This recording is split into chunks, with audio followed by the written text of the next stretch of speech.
So if we think about what is the solution, firstly, it's really important to really understand that there is no short-term fix here. One of the things that I'm seeing is that many leaders in organizations are unfortunately going, let's recruit our way out of this and let's make our value proposition as good as possible, and let's go to as many recruitment organizations as possible to recruit the staff that we need. And that's not solving the problem.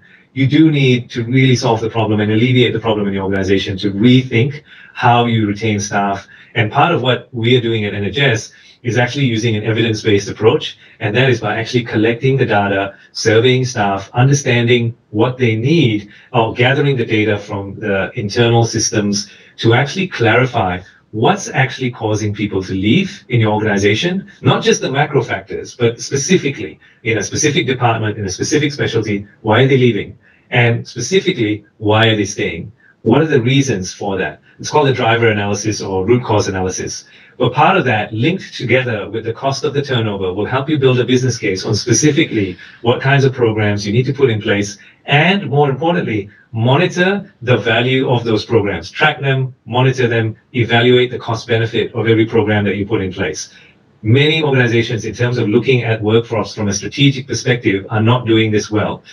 It falls over, and in fact, the pandemic has probably elevated the need to do workforce planning, workforce strategy much more cohesively, much more strategically, and with better investment decisions made. So part of the tools that we're developing, and one of the tools that we're developing is a tool called PM-Me, which stands for People Matter to Me, is really taking that information where a lot of organizations are doing these People Matter surveys or staff engagement surveys. They're collecting the data on how their workforce are feeling, but they often don't know how to actually solve those specific issues, whether people are complaining about a manager they don't like, whether they're complaining about pay, whether they're complaining about workload. I often hear the rhetoric, oh, we already know this, but have you actioned it?